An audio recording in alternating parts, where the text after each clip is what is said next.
Il y a des silences qui ne font pas de bruit, mais qui creusent des failles plus profondes que les cris. Dans l'appartement baigné d'une lumière douce, Johanna croit d'abord que cette distance qui s'est installée entre elle et Yann n'est qu'une fatigue passagère. Elle tente de l'ignorer, de la noyer sous des gestes tendres, sous des regards insistants, comme si l'amour pouvait suffire à effacer ce qui s'insinue en silence. Pourtant, quelque chose s'est déplacé en lui. Une ombre qui ne porte pas de nom, mais dont elle ressent la froideur jusque dans ses propres mains lorsqu'elle le touche. Yann, de son côté, lutte contre un fantôme qui refuse de s'effacer. Lucie. Son nom ne résonne pas à voix haute, mais il circule dans son esprit avec une obstination cruelle.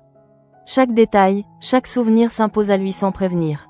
Il suffit d'un parfum, d'un éclat de rire qui lui rappelle un autre timbre, d'un battement de cœur un peu trop rapide. Il voudrait se convaincre que ce n'est qu'un contre-coup de l'enquête, qu'un professionnel aguerri peut compartimenter, rationaliser, avancer. Mais la vérité est plus brutale, il n'arrive pas à tourner la page, parce qu'au fond de lui, rien n'est réglé. Pendant ce temps, au commissariat, la journée commence avec une tension presque imperceptible. Gabin, tout juste sorti de l'hôpital, reçoit l'appel de Yann. Le ton est neutre, presque administratif. On lui demande de passer. Pas d'explication, pas d'indice, juste une convocation qui serre la gorge sans qu'on sache encore pourquoi. Gabin sent une inquiétude monter, mais il tente de la contenir. Depuis sa crise, il avance comme dans un brouillard, avec cette sensation désagréable d'avoir perdu un morceau de lui-même. Lorsqu'il entre dans la salle d'interrogatoire, il retrouve Yann et Élise face à lui. L'atmosphère est lourde, mais maîtrisée. C'est Élise qui prend la parole, avec cette fermeté douce qui la caractérise. Elle lui annonce que Lucie, sa psychologue, a été assassinée. Le mot tombe comme un couperet. Gabin cligne des yeux, incapable de relier l'information à la réalité. Assassinée. Lucie, celle qui l'écoutait, celle qui lui tendait un fil quand tout semblait s'effondrer. Le choc laisse place à une autre angoisse, plus sourde encore. Le fameux trou noir, ce lundi soir dont il ne se souvient pas. Il explique qu'il a fait une crise, qu'il s'est réveillé aux urgences, que les pompiers l'ont retrouvé dans un square en pleine panique. Il jure qu'il n'est pas violent, qu'il n'aurait jamais pu tuer quelqu'un. Mais ses mots trébuchent sur cette absence de mémoire qui le trahit.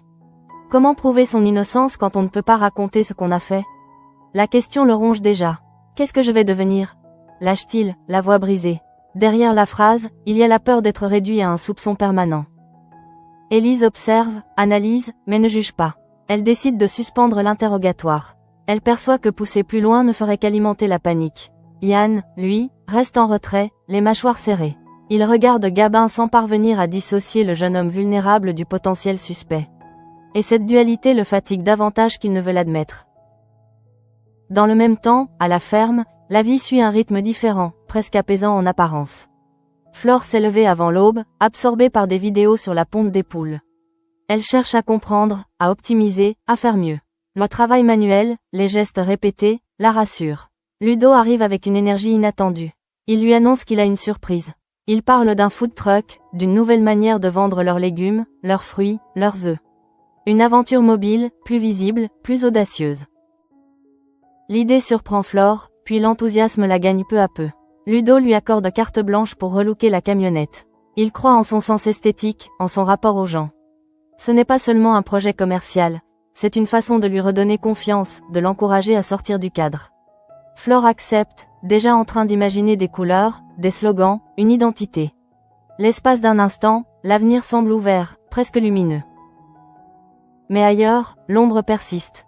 Au commissariat, Hugo remarque que Yann n'est pas dans son assiette. Il tente d'engager la conversation, suppose que le malaise est lié au projet d'adoption avec Johanna. Yann esquive, sèchement. Lâchez-moi la grappe.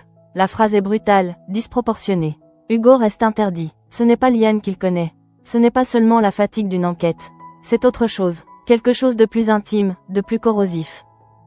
Johanna, elle, ne comprend pas encore l'ampleur de ce qui se joue. Le soir venu, elle retrouve Yann dans le salon. Ils s'embrassent, avec cette tendresse qui a longtemps été leur refuge. Elle cherche à le ramener à elle, à rétablir une complicité qu'elle sent vaciller. Mais au cœur même de l'étreinte, Yann se fige. Son regard se trouble. Ce n'est plus Johanna qu'il voit. C'est Lucie. Son visage s'impose, net, implacable. Il se lève brusquement. Il invente une excuse. Il dit qu'il doit aller prendre une douche. La phrase est banale, presque ridicule, mais elle marque une fracture. Johanna reste seule sur le canapé, déstabilisée. Elle ne sait pas encore qu'elle vient d'être évincée par un fantôme.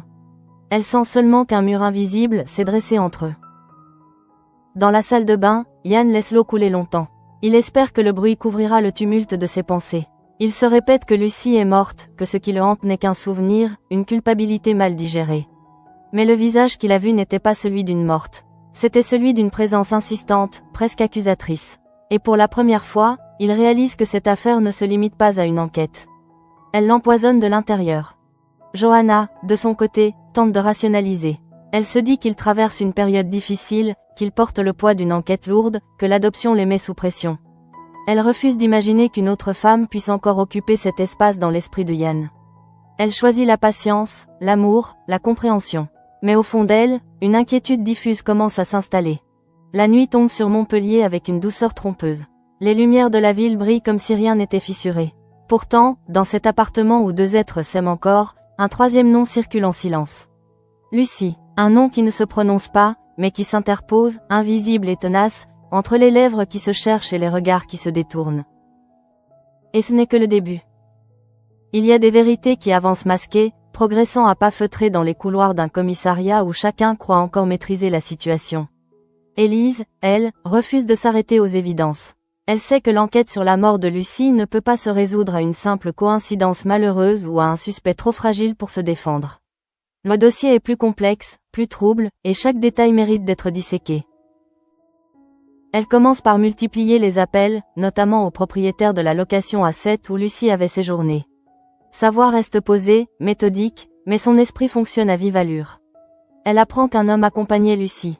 Grand, cheveux châtains ou blonds, une silhouette suffisamment marquante pour laisser un souvenir imprécis mais persistant. Ce portrait flou s'ajoute à la liste des possibilités.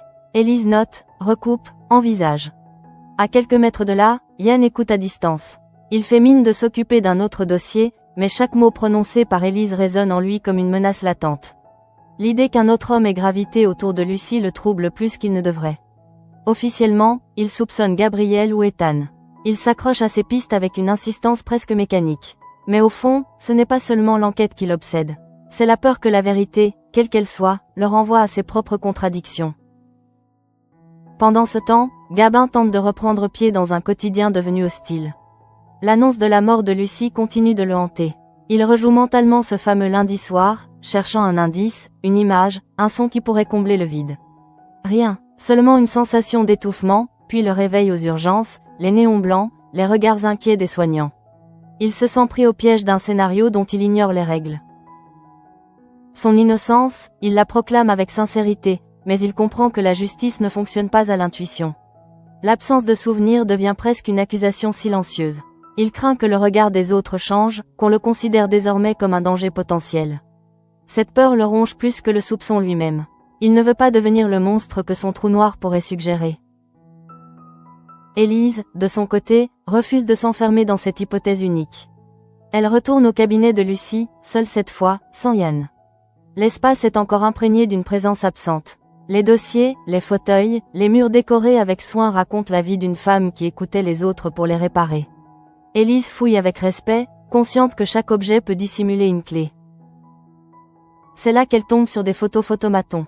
Muriel et Lucie, côte à côte, souriantes. Une proximité inattendue. Le lien entre les deux femmes ouvre une nouvelle perspective. Pourquoi cette relation n'a-t-elle pas été évoquée plus tôt? Était-ce un simple hasard ou un élément volontairement passé sous silence? Élise sent que l'affaire se ramifie. En quittant le cabinet, son attention est attirée par une silhouette qui s'éloigne précipitamment. Instinctivement, elle se lance à sa poursuite. Ses pas résonnent sur le trottoir, son souffle se raccourcit, mais sa détermination ne faiblit pas. L'homme tente de fuir, se faufile, accélère. Lorsqu'elle parvient à l'identifier, la surprise est immédiate, Bernier. Sa présence sur les lieux, à ce moment précis, ne peut être anodine. Élise comprend qu'elle vient de toucher à quelque chose de sensible. Elle ne dispose pas encore de preuves, mais l'intuition policière lui souffle qu'un pan entier de la vérité est en train d'émerger. Pendant que l'enquête s'intensifie, la vie à la ferme prend une tournure plus légère, presque audacieuse. Ludo expose son idée de food truck avec un enthousiasme communicatif. Il imagine un véhicule coloré, identifiable, capable d'attirer les clients au-delà du cercle habituel. Flore, d'abord surprise, se laisse gagner par l'énergie du projet. Elle redessine le camion, choisit des teintes vives, élabore un slogan qui claque comme une promesse. Le bon, le moche et le croquant. Adrienne devient sa muse inattendue, l'encourageant à oser, à affirmer sa créativité. Ce projet représente plus qu'une stratégie commerciale. Il symbolise un nouveau départ, une manière de transformer la Terre en aventure.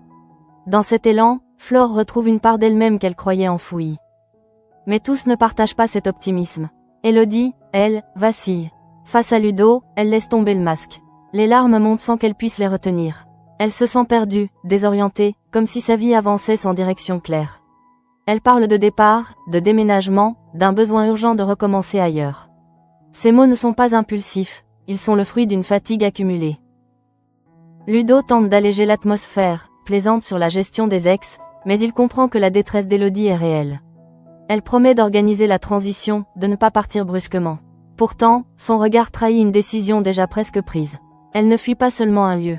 Elle cherche à se fuir elle-même, à échapper à ce sentiment d'être paumée dans la vie. Au commissariat, la tension ne retombe pas. Yann confronte Ethan, l'interroge sur l'ex de Lucie. Il insiste, presque trop. Ethan affirme que cet homme l'a démoli. Le terme est fort, lourd de sous-entendus. Yann encaisse l'information sans laisser paraître l'impact. Chaque révélation est une couche supplémentaire sur une blessure qu'il n'a jamais refermée. Le soir venu, l'appartement de Johanna et Yann retrouve son calme apparent.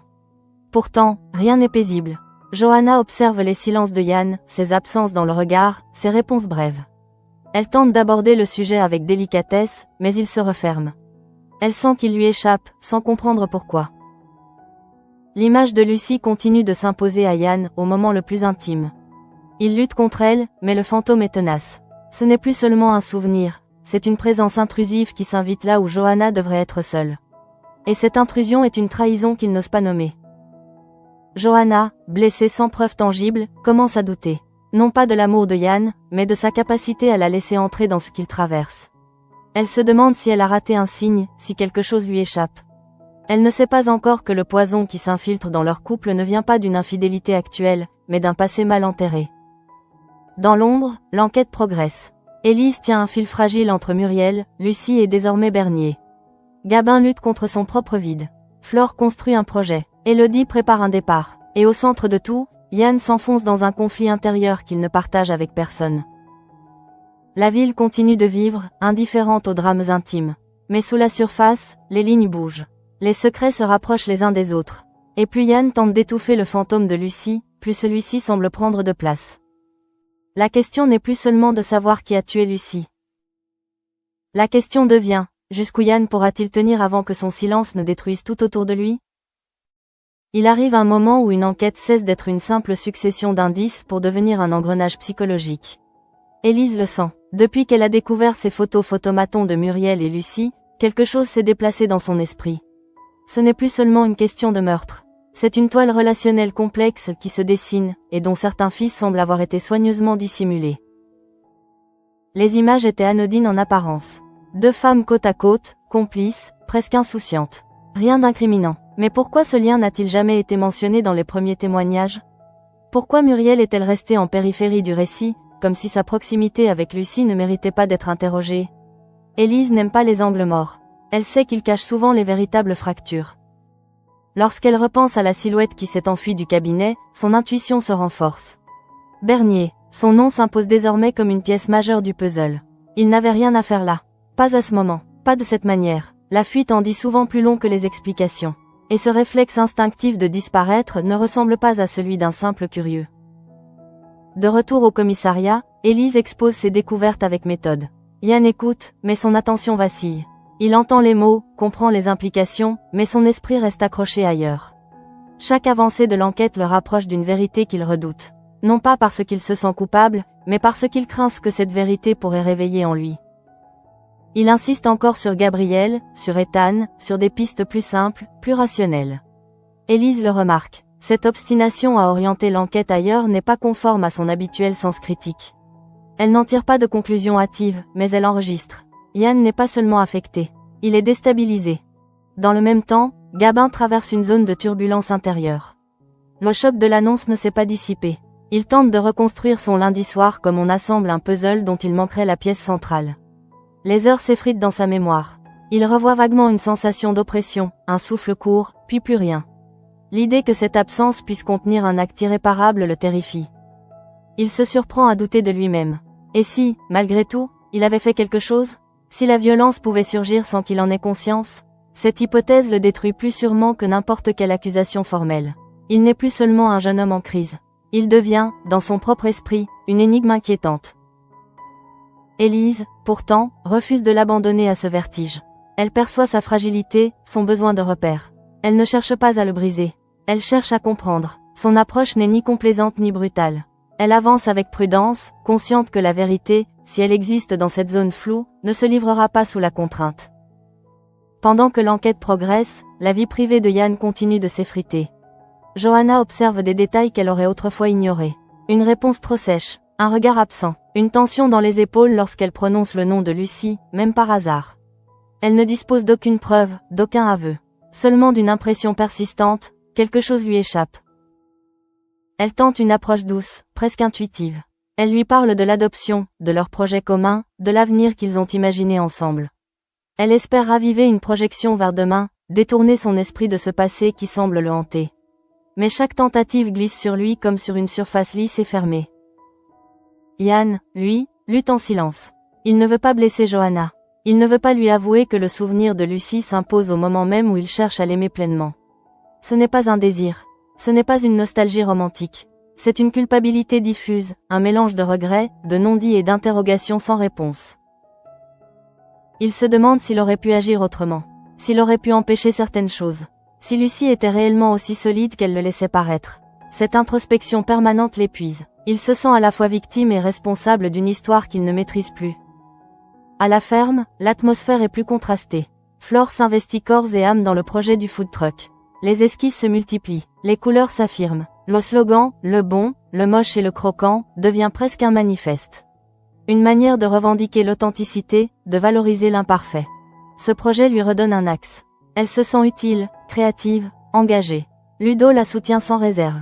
Il croit en elle, en sa capacité à créer du lien, à séduire les clients par sa sincérité. Cette confiance agit comme un antidote au doute qui l'avait récemment envahi. Pourtant, au cœur de cette dynamique positive, Élodie s'enfonce dans une réflexion plus sombre. Son envie de partir ne relève plus d'une simple impulsion. Elle s'interroge sur ses choix, sur les routes qu'elle a prises, sur celles qu'elle a évitées. Elle ressent le besoin presque vital de changer d'air, comme si le paysage actuel reflétait trop fidèlement ses propres incertitudes. Face à Ludo, elle laisse tomber les défenses. Elle parle de solitude, de confusion, d'un sentiment d'être à côté de sa propre vie.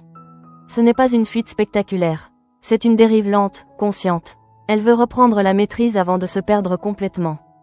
Ludo, malgré son humour, comprend que ce départ serait une rupture réelle. Il ne tente pas de la retenir à tout prix. Il écoute, il absorbe. Il sait que parfois, aimer quelqu'un signifie accepter qu'il prenne une autre direction. Au commissariat, Élise recoupe les informations sur Muriel. Le lien avec Lucie prend de l'ampleur. Les interactions passées, les échanges, les éventuelles tensions. Elle sent que cette relation cache quelque chose de plus dense qu'une simple amitié. Bernier, désormais identifié comme ayant fui les lieux, devient une priorité. Pourquoi était-il au cabinet? Que cherchait-il? A-t-il été surpris par la présence d'Élise, ou tentait-il d'effacer une trace? Chaque question ouvre une nouvelle hypothèse. Yann, confronté à ces développements, se referme davantage. L'idée que l'enquête puisse révéler des éléments intimes de la vie de Lucie le trouble. Il redoute ce qui pourrait être exposé. Il redoute surtout de découvrir qu'il ne connaissait qu'une version partielle d'elle. Johanna, de son côté, commence à ressentir une forme d'impuissance. Elle comprend que le problème ne vient pas d'un désamour. Il vient d'un passé qui n'a pas été digéré. Elle aimerait l'aider, mais elle ne sait pas par où entrer. Le soir, lorsqu'ils se retrouvent face à face, le silence est plus lourd qu'avant. Les mots existent, mais ils ne portent plus la même légèreté. Chaque phrase semble évaluée, pesée, retenue. Johanna se demande combien de temps elle pourra supporter cette distance sans réponse. Yann, quant à lui, sent que son équilibre vacille. L'enquête avance, les suspects se multiplient, les liens se complexifient, et au cœur de cette agitation, le fantôme de Lucie refuse de s'effacer. Ce n'est plus seulement une affaire criminelle. C'est une crise intime qui menace de contaminer tout ce qu'il a construit. Et plus la vérité se rapproche, plus le silence devient dangereux. Il y a des jours où tout semble tenir à un fil invisible, tendu entre la vérité et l'effondrement. Au commissariat, l'atmosphère est plus électrique que jamais. Élise sent que l'enquête s'approche d'un point de bascule. Chaque élément nouveau ne clarifie pas, il complique. Muriel, Bernier, l'ex de Lucie évoqué par Ethan. Les noms s'entrelacent et dessinent une configuration plus dense que prévu. Gabin, lui, continue de vivre dans un état de suspension. Il scrute son propre reflet avec méfiance, comme si son visage pouvait lui révéler ce qu'il a oublié. L'idée qu'il puisse être impliqué malgré lui l'obsède. Il ne dort presque plus. La nuit, son esprit rejoue des scénarios hypothétiques, cherchant une image qui confirmerait son innocence. Mais le vide persiste, et ce vide devient presque une entité autonome, une zone noire qui absorbe toute certitude. Élise ne veut pas le considérer comme coupable tant que rien ne le prouve. Elle perçoit chez lui une sincérité qui ne cadre pas avec la violence du crime. Pourtant, elle ne peut pas ignorer l'évidence. Il était en crise ce soir-là, retrouvé dans un square, en état de panique. Le doute professionnel s'impose malgré l'empathie. Yann observe cette tension avec un malaise grandissant. Il voit Gabin s'effriter, il voit Élise avancer, et au fond de lui, il sent une autre pression, plus intime, plus corrosive. L'enquête n'est plus un simple dossier. Elle devient le miroir de ses propres contradictions. Chaque question posée à Gabin résonne en lui comme un écho de ses propres zones d'ombre. Il se surprend à perdre patience, à répondre plus sèchement qu'à l'habitude. Ses collègues le remarquent, sans encore oser le confronter. Son regard se durcit dès que le nom de Lucie est prononcé. Ce n'est pas de la froideur. C'est une tentative maladroite de se protéger. Pendant ce temps, Johanna tente de maintenir une normalité fragile. Elle parle d'avenir, de projet, de l'adoption qui devait symboliser leur stabilité. Mais elle sent que ces mots glissent sur Yann sans l'atteindre vraiment. Il acquiesce, répond brièvement, mais son esprit semble ailleurs. Un soir, alors qu'il partage un moment calme sur le canapé, Johanna le regarde longuement. Elle cherche à capter un signe, un aveu silencieux. Elle ne voit qu'une fatigue opaque. Elle aimerait lui dire qu'elle a peur de le perdre, non pas physiquement, mais émotionnellement. Elle se retient. Elle choisit la patience, encore. Yann, de son côté, ressent une culpabilité nouvelle. Non pas liée à un acte, mais à cette incapacité à être présent. Il voit la déception muette dans les yeux de Johanna. Il sait qu'il la blesse malgré lui. Pourtant, chaque tentative pour se reconnecter se heurte à cette image persistante de Lucie qui surgit au moment le plus inattendu. Il ne comprend pas pourquoi le souvenir est si envahissant. Ce n'est pas de l'amour qui revient. C'est un mélange d'inachevé et de responsabilité diffuse. Il se demande s'il a manqué quelque chose, s'il aurait pu prévenir la tragédie. Cette question le ronge plus sûrement que n'importe quelle accusation. À la ferme, l'ambiance contraste avec cette tension urbaine. Flore s'immerge totalement dans le projet du food truck. Elle peint, esquisse, ajuste. Le slogan « Le bon, le moche et le croquant » devient une affirmation identitaire. Elle transforme la camionnette en manifeste visuel. Les couleurs vives tranchent avec la sobriété habituelle de la ferme. Ludo observe cette métamorphose avec satisfaction. Il voit chez Flore une énergie renouvelée, une audace qu'elle avait perdue. Ce projet dépasse la simple vente de produits. Il devient un espace d'expression, une manière de réinventer leur quotidien. Mais cette dynamique positive est contrebalancée par la fragilité d'Élodie. Son désir de partir prend une consistance plus concrète. Elle consulte des annonces, imagine d'autres villes, d'autres rythmes. Elle ne veut pas dramatiser son départ. Elle veut le rendre rationnel, presque logique. Face à Ludo, elle avoue se sentir paumée dans la vie. Ce mot, simple en apparence, contient toute sa détresse. Elle ne cherche pas à fuir quelqu'un. Elle cherche à retrouver un axe intérieur. Elle promet de ne pas partir brutalement, de préparer la transition. Mais au fond, sa décision semble déjà scellée. Ludo encaisse la nouvelle avec un mélange de tristesse et de compréhension. Il sait qu'on ne retient pas quelqu'un qui étouffe. Il préfère accompagner que contraindre. Pourtant, cette perspective crée un vide anticipé. La ferme, déjà fragile, devra se réorganiser. Au commissariat, Élise revient sur la piste de Bernier. Elle creuse ses déplacements, ses appels, ses liens éventuels avec Lucie et Muriel.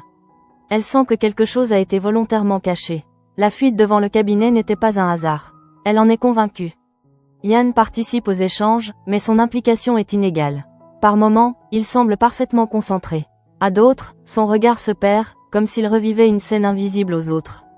Élise commence à s'inquiéter. Elle ne formule rien, mais elle note cette fluctuation inhabituelle. Un soir, Hugo tente à nouveau d'engager la conversation avec Yann. Il évoque l'adoption, suppose que la pression émotionnelle joue un rôle. Yann esquive encore. Il ne veut pas admettre que le problème est ailleurs. Il ne veut pas prononcer le nom de Lucie dans un cadre personnel. Johanna, elle, franchit un pas. Elle lui demande directement s'il pense encore à Lucie. La question tombe sans agressivité, mais avec une gravité nouvelle. Yann reste silencieux quelques secondes de trop. Ce silence est déjà une réponse. Il finit par dire que c'est l'enquête qui le perturbe, que c'est normal, qu'il a besoin de temps. Johanna acquiesce, mais elle perçoit l'incomplétude de l'explication. Elle comprend qu'elle ne peut pas forcer une confession. Elle décide d'attendre, encore. Pourtant, l'attente devient une épreuve. Chaque moment intime est désormais teinté d'une retenue. Chaque regard échangé contient une interrogation non formulée. Le couple ne s'effondre pas. Il se fissure lentement, presque imperceptiblement. L'enquête, elle, continue d'avancer vers une zone de révélation. Les liens entre Muriel, Lucie et Bernier se resserrent. Gabin lutte contre ses propres ténèbres. Élodie prépare un départ. Flore construit un avenir mobile. Et au centre de cette constellation fragile, Yann vacille. Il tente de contenir un fantôme qui s'invite jusque dans ses gestes les plus simples. Il croit pouvoir compartimenter, mais la frontière entre l'enquêteur et l'homme s'effrite. La question n'est plus seulement de savoir qui a tué Lucie. La question devient, combien de temps Johanna pourra-t-elle aimer un homme hanté? À mesure que les jours passent, l'enquête cesse d'être une ligne droite pour devenir un labyrinthe émotionnel. Élise ne lâche rien. Les photos de Muriel et Lucie ne quittent plus son esprit. Deux visages rapprochés, un sourire partagé, une intimité qui ne correspond pas à l'image publique de leur relation. Ce n'est pas une preuve, mais c'est un déséquilibre. Et dans une affaire de meurtre, les déséquilibres sont souvent révélateurs. Elle convoque Muriel avec prudence, sans accusation frontale. Elle veut observer, sentir, écouter les silences plus que les réponses. Muriel reste mesurée, presque trop. Elle admet avoir connu Lucie, mais minimise la proximité. Ce décalage entre les photos et les mots crée une tension subtile. Élise note la contradiction sans la confronter immédiatement. Elle préfère accumuler. Dans le même temps, elle intensifie la pression autour de Bernier. Sa fuite du cabinet n'est pas anodine. Elle cherche à comprendre ce qui l'a poussé à revenir sur les lieux du crime. Était-ce de la curiosité, de la panique, ou la nécessité d'effacer une trace compromettante? Chaque hypothèse ouvre un scénario plus sombre que le précédent. Yann participe aux réunions, analyse les données, mais son implication est de plus en plus mécanique. Il fait son travail, mais sans la distance froide qui le caractérisait autrefois. Lucie n'est plus un dossier. Elle est une présence persistante qui infiltre ses pensées. Le pire survient dans les moments les plus ordinaires. Une tasse posée sur la table, un silence trop long, une odeur familière. Tout peut devenir déclencheur. Il ne contrôle plus ses irruptions. Il les subit. Et chaque fois, il ressent une forme de trahison envers Johanna. Johanna, elle, tente encore de maintenir un équilibre. Elle propose un dîner, une sortie, une parenthèse loin du commissariat. Elle veut recréer une bulle où il ne serait que deux, sans enquête ni fantôme. Mais même dans ces tentatives, elle sent Yann absent par intermittence. Un soir, alors qu'ils marchent côte à côte, elle remarque son regard figé, perdu dans une pensée inaccessible. Elle comprend que ce qui le hante ne disparaîtra pas par la simple volonté. Elle ressent une impuissance nouvelle, une sensation de se battre contre une ombre sans forme. Pendant ce temps, Gabin s'enfonce dans une introspection douloureuse. Il consulte ses propres notes, relit des messages, cherche un indice qui prouverait qu'il n'a pas basculé. Il craint de devenir le suspect idéal, jeune, fragile, victime d'une crise. Le trou noir n'est plus seulement une absence de souvenirs. Il devient une menace permanente. Élise, consciente de cette fragilité, avance avec prudence. Elle ne veut pas briser un innocent par excès de pression. Mais elle ne peut pas non plus écarter la possibilité que la vérité soit plus complexe que prévu. Elle sait que l'erreur, dans ce type d'affaires, peut être irréversible. À la ferme, le food truck prend forme. Flore observe le résultat avec une fierté contenue. Les couleurs vibrent. Le slogan attire l'œil. Le bon, le moche et le croquant devient presque un clin d'œil à leurs imperfections assumées. Ce projet agit comme une respiration dans un univers saturé de tension. Ludo voit dans cette énergie une renaissance.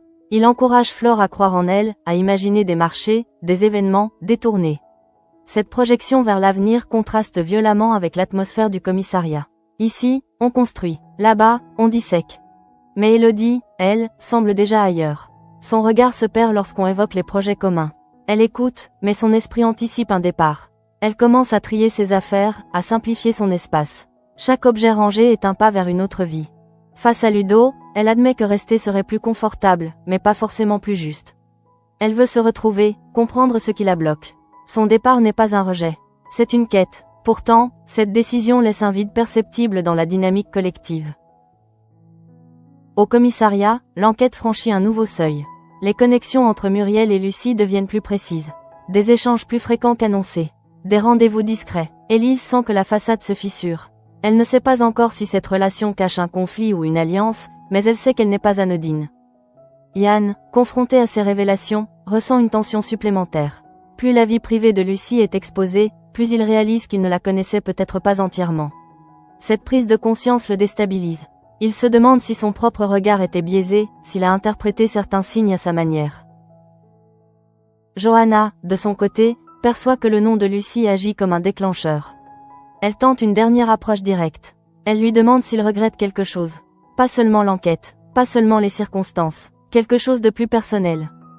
Yann hésite, il ne veut pas mentir, mais il ne veut pas non plus ouvrir une brèche qu'il ne saurait refermer. Il répond qu'il regrette de ne pas avoir vu venir certaines choses. La phrase est vague, mais lourde de sens. Johanna comprend qu'il ne parle pas uniquement du crime. Elle sent qu'un pan de leur histoire commune est en train d'être redéfini par un passé qu'elle ne maîtrise pas. Elle ne se met pas en colère.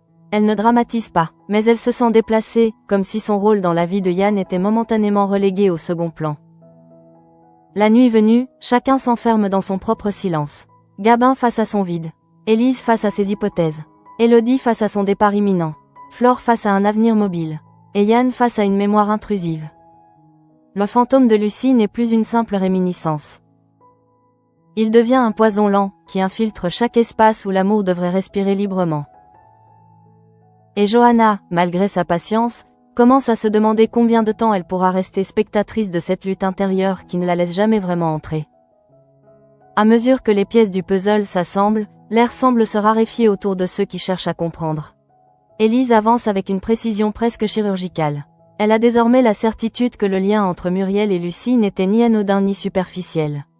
Les échanges qu'elle a retrouvés, les rendez-vous répétés, les zones d'ombre dans les témoignages dessinent une relation plus dense qu'on ne l'avait laissé entendre. Elle décide d'en parler frontalement à Yann. Non pas pour l'accuser de quoi que ce soit, mais parce qu'elle sent qu'il s'éloigne de sa rigueur habituelle. Dans son bureau, elle expose calmement les contradictions relevées chez Muriel. Elle évoque aussi la fuite de Bernier, la nécessité d'élargir le champ des hypothèses. Yann écoute, bras croisés, le regard fixé sur un point invisible. Il acquiesce, mais son ton trahit une tension intérieure. Il propose encore d'explorer d'autres pistes, de vérifier certains alibis. Élise le fixe un instant de trop. Elle ne dit rien, mais elle perçoit que son collègue ne réagit plus seulement en enquêteur. Il réagit en homme impliqué émotionnellement. Cette intuition ne la quitte plus. Elle ne soupçonne pas une faute précise, mais elle sent que Yann est prisonnier de quelque chose qui dépasse le cadre professionnel. Elle décide de ne pas le confronter brutalement. Pour l'instant, elle a besoin de son efficacité. Mais une distance nouvelle s'installe entre eux. Pendant ce temps, Gabin traverse un état de fatigue nerveuse intense. L'interrogatoire, les soupçons implicites, l'absence de souvenirs ont créé une fracture en lui. Il commence à éviter les regards, à redouter les appels. Il ne supporte plus l'idée d'être observé comme une possible menace. Il tente de rationaliser. Il se répète qu'il n'est pas violent, qu'il a toujours cherché à comprendre ses propres fragilités plutôt qu'à les projeter sur les autres. Mais le doute s'infiltre malgré lui. Ce trou noir devient une obsession. Il envisage même de consulter à nouveau, de chercher une explication médicale plus précise. Il a besoin d'une réponse, même douloureuse, plutôt que ce vide insupportable. À la ferme, le contraste est frappant. Flore termine les derniers détails du food truck. Les couleurs éclatent sous le soleil. Le slogan attire déjà l'attention des passants curieux. Ludo observe la scène avec une fierté discrète. Ce projet leur donne un souffle nouveau, une direction tangible. Adrienne, devenue la muse inattendue de Flore, commente les choix graphiques avec enthousiasme. L'énergie créative agit comme un antidote au climat pesant qui règne ailleurs. Ici, on parle de saveur, de marché, de contact humain. On parle d'avenir. Mais Élodie, elle, se détache progressivement. Elle participe encore aux discussions, mais son regard trahit une projection vers autre chose. Elle a commencé à organiser son départ de manière concrète. Elle ne dramatise pas, elle ne cherche pas à provoquer. Elle agit avec une détermination douce. Face à Ludo, elle admet que rester serait plus simple, mais qu'elle ne peut pas continuer à ignorer ce sentiment de désorientation. Elle a besoin d'un nouveau départ. Pas pour fuir un conflit, mais pour retrouver une cohérence intérieure. Ludo encaisse cette réalité avec maturité. Il ne veut pas être un obstacle. Pourtant, la perspective de son absence crée un déséquilibre latent. Dans l'appartement de Johanna et Yann, la tension atteint un seuil invisible. Johanna ne supporte plus ce silence qui s'installe entre deux phrases. Elle ne réclame pas de détails. Elle réclame une présence. Elle voudrait sentir que Yann est encore là, entièrement. Un soir, elle l'observe alors qu'il fixe le vide. Elle comprend que l'enquête n'est plus seulement un dossier pour lui. Elle ose une phrase simple, presque fragile. Elle lui dit qu'elle a l'impression qu'il n'est plus vraiment avec elle. Yann relève les yeux, surpris. Il nie d'abord. Il parle de fatigue, de pression. Mais Johanna insiste doucement. Elle ne l'accuse pas d'aimer encore Lucie. Elle lui demande simplement s'il arrive à penser à autre chose. Le silence qui suit est lourd. Yann ne sait pas mentir complètement. Il admet que l'affaire le hante. Que certains souvenirs remontent malgré lui. Il ne parle pas d'amour. Il parle de questions sans réponse. Il parle d'un sentiment d'inachevé. Johanna comprend alors que son adversaire n'est pas une femme vivante, mais une mémoire incomplète. Et cela la rend encore plus impuissante. On peut rivaliser avec une présence. On ne peut pas rivaliser avec un fantôme. Cette prise de conscience la blesse plus qu'elle ne l'aurait imaginé. Elle se rend compte qu'elle attendait inconsciemment que le temps efface Lucie de l'équation. Or, le temps semble au contraire la rendre plus présente. Au commissariat, Élise poursuit son travail méthodique. Les contradictions de Muriel s'accentuent. Bernier reste évasif. Les pièces se rapprochent, mais l'image globale reste floue. Elle sait qu'un élément clé manque encore. Yann, malgré ses tourments, continue d'avancer dans l'enquête. Mais chaque progrès professionnel semble amplifier son trouble personnel. Il sent que la vérité, quelle qu'elle soit, risque de bouleverser plus que l'affaire judiciaire. La nuit venue, Johanna se retrouve seule dans le salon, incapable de dormir. Elle repense au moment où Yann la regardait avec une évidence tranquille. Cette évidence s'est fissurée. Elle ne doute pas de son amour. Elle doute de sa disponibilité. Yann, dans la chambre, lutte contre ses propres pensées. Il se reproche de ne pas réussir à compartimenter. Il voudrait protéger Johanna de cette tempête intérieure. Mais il comprend que son silence est devenu une autre forme de violence. À la ferme, Élodie termine de ranger un carton. Flore contemple le food truck prêt à prendre la route. Gabin fixe son téléphone, redoutant un nouvel appel. Élise relit ses notes une dernière fois. Et au centre de cette constellation fragile, Yann comprend que le véritable danger n'est peut-être pas dans l'identité du meurtrier. Il est dans ce que la vérité révélera de lui-même. Johanna, elle, commence à se demander si aimer un homme hanté signifie accepter de partager son lit avec un souvenir qui ne meurt jamais. Il arrive un moment où l'on ne peut plus différer l'évidence, où les silences cessent d'être protecteurs pour devenir des fissures béantes. À Montpellier, l'enquête sur la mort de Lucie continue de progresser, mais ce sont les cœurs qui vacillent le plus dangereusement. Élise passe la nuit à revoir les éléments du dossier. Les photos de Muriel et Lucie, la fuite de Bernier, les contradictions relevées lors des auditions. Tout converge vers une vérité qui n'est pas encore formulée, mais qui se rapproche. Elle sent qu'un mensonge a été soigneusement entretenu, qu'une relation dissimulée pourrait redéfinir l'architecture de l'affaire. Au petit matin, elle convoque Bernier à nouveau. Cette fois, elle ne laisse aucune zone d'échappatoire. Elle évoque sa présence au cabinet, son départ précipité, ses liens indirects avec Lucie. Bernier tente de minimiser, parle d'une simple inquiétude, d'une visite maladroite. Mais son regard trahit une tension incontrôlée. Élise comprend que la pression commence à produire des fissures. Pendant ce temps, Gabin affronte sa propre angoisse. Il se sent observé, jugé, même lorsqu'aucune accusation formelle n'est prononcée. Il sait que son trou noir le fragilise. Il redoute que la vérité, quelle qu'elle soit, le transforme en suspect permanent.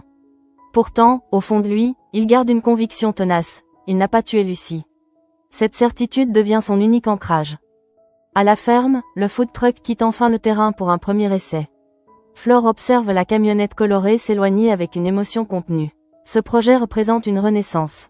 Le bon, le moche et le croquant, n'est pas seulement un slogan. C'est une déclaration d'identité, une façon d'assumer l'imperfection et d'en faire une force. Ludo l'accompagne, confiant, mais l'absence imminente d'Élodie plane comme une ombre discrète. Elle a pris sa décision. Elle partira. Elle promet de rester en contact, d'assurer une transition douce. Pourtant, chacun sent que ce départ modifiera l'équilibre fragile qu'ils avaient construit. Et puis il y a Yann et Johanna. Le soir, l'appartement est silencieux. Johanna ne cherche plus à éviter le sujet. Elle ne veut plus seulement comprendre. Elle veut savoir. Elle lui demande, sans accusation, sans colère, s'il est encore prisonnier de Lucie. Yann ne peut plus esquiver. Il admet que le souvenir s'impose à lui, parfois malgré lui. Il parle de culpabilité, de questions sans réponse, d'un sentiment d'inachevé qui le hante. Il ne parle pas d'amour. Mais il ne peut pas nier que Lucie occupe encore un espace intérieur. Johanna écoute sans l'interrompre. Chaque mot est une entaille silencieuse.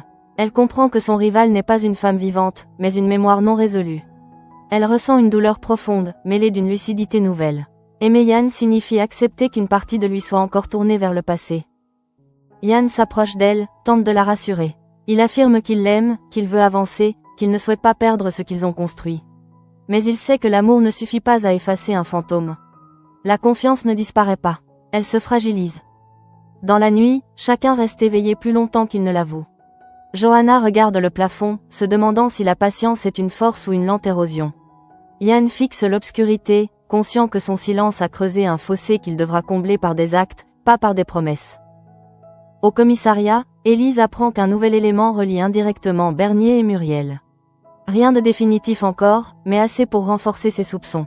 Elle sent que l'affaire s'apprête à basculer vers une révélation majeure. Gabin, lui, attend. Il vit dans l'intervalle, entre la peur d'être accusé et l'espoir d'être disculpé. Flore prépare la première tournée officielle du food truck. Élodie ferme une valise. Et Yann comprend enfin que le poison n'est pas seulement le souvenir de Lucie. C'est le refus d'affronter pleinement ce que ce souvenir représente. Johanna, de son côté, cesse d'être simplement spectatrice. Elle décide qu'elle ne restera pas éternellement dans l'ombre d'un fantôme. Elle aime Yann, mais elle ne se sacrifiera pas à une mémoire qui ne veut pas mourir. L'épisode s'achève sur cette tension suspendue. L'enquête se resserre. Les départs se préparent. Et un couple vacille, non pas par manque d'amour, mais par excès de passé.